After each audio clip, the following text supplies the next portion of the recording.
읽어주는 아침 묵상 말씀입니다. 오늘은 출애굽기 22장의 말씀으로서 하나님의 자녀답게 살자라는 제목으로 묵상하겠습니다. 이스라엘 백성들은 하나님의 백성입니다. 하나님께서는 거룩하신 분이시므로 이스라엘도 이방인과 구별되어야 할 거룩한 백성이었습니다.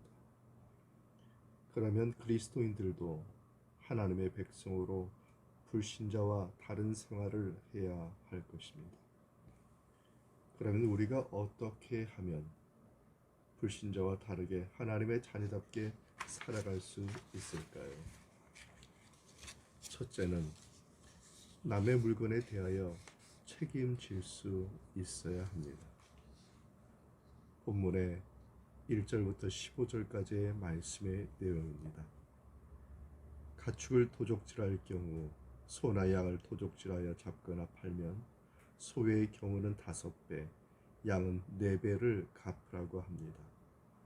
만약에 배상할 것이 없으면 그 몸을 팔아 도적질한 것을 갚으라고 합니다. 그러나 도적질한 소나 나귀나 양이 살아있으면 갑절을 배상하라고 합니다.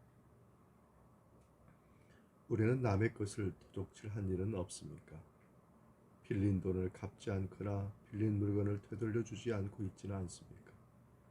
남의 물건을 몰래 쓰거나 직장 근무를 소홀히 하거나 직장에서의 시간이나 물건을 개인적으로 사용하지는 않습니까? 세금은 정당하게 내고 있습니까? 그리스도인은 이런 문제를 어떻게 해야 하겠습니까? 신약에 나오는 삭개오의 이야기에서 참고할 수 있습니다. 누가복음 19장 8절에 삭개오가 서서 주께 여짜오되 주여 보시옵소서 내 수의 절반을 가난한 자들에게 주겠사오며 만일 누구의 것을 속여 빼앗은 일이 있으면 내 갑절이나 갚겠나이다 하였습니다. 본문의 내용을 또 보면은 맡긴 것을 잃어버렸을 경우, 돈이나 금품이 도난당한 경우, 동물을 위탁하여 피해를 본 경우, 빌려온 것에 이상이 있을 경우 이 법은 고의 또는 부지 중에 입힌 손해인가에 따라 그 배상이 다르다고 말하고 있습니다. 문제는 어떻게 배상해 주느냐보다 내게 맡겨진 것을 얼마나 성실하게 관리하고 돌보았느냐 하는 것입니다. 누가복음 16장 10절과 11절에 지극히 작은 것에 충성된 자는 큰 것에도 충성되고 지극히 작은 것에 불의한 자는 큰 것에도 불의하다.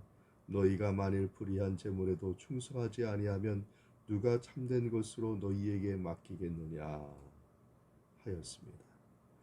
중요한 것은 이 세상의 모든 것은 하나님께서 맡겨주신 것임을 알고 잘 관리하여 유용하게 사용해야 한다는 것입니다.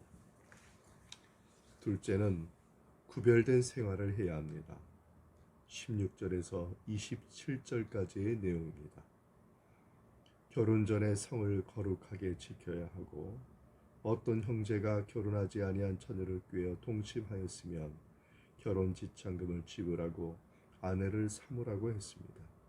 만일 아비가 딸을 주기를 거절해도 결혼 지참금을 주라고 했습니다. 요즘은 많은 사람들이 결혼에 대하여 신중하게 생각하지 않습니다. 그러나 결혼은 신성하고 거룩한 것이 되어야 합니다. 특별히 성은 하나님이 인간에게 주신 귀한 선물임을 기억하게 신성하고 거룩하게 지켜야 합니다. 하나님의 백성은 이선 관계에도 거룩해야 합니다.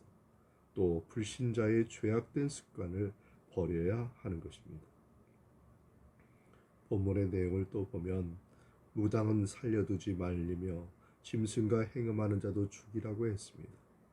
그리스도인들은 무당, 점, 토종비결, 관상, 손금 따위의 불신자의 죄악된 습관을 버려야 합니다.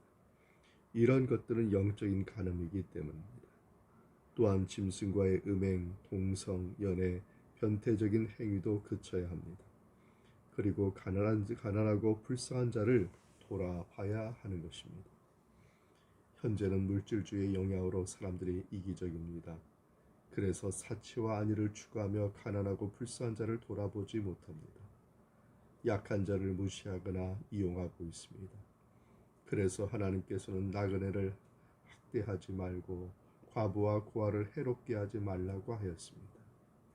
만약에 그들을 해롭게 하면 하나님이 어떻게 하겠습니까? 가난한 자에게 돈을 빌려주거든 이자를 받지 말라고 말하고 있습니다. 어려운 자에게 거저 주거나 무이자로 주고 싶은 마음은 없습니까?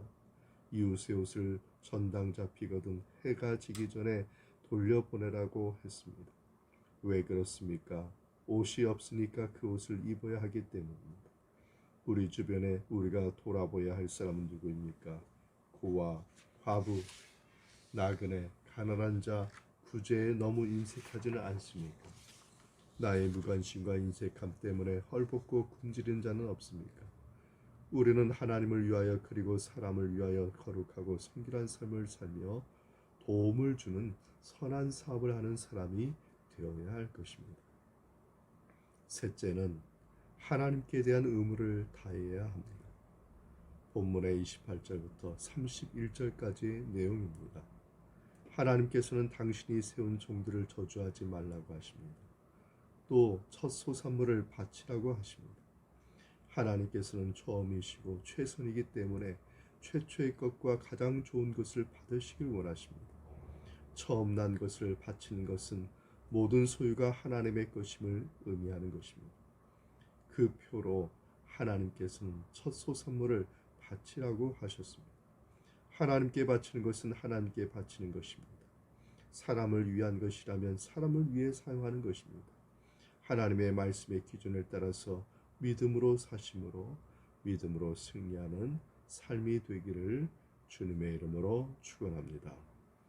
이 말씀의 은총이 우리 모두에게 함께하기 바랍니다. 아멘.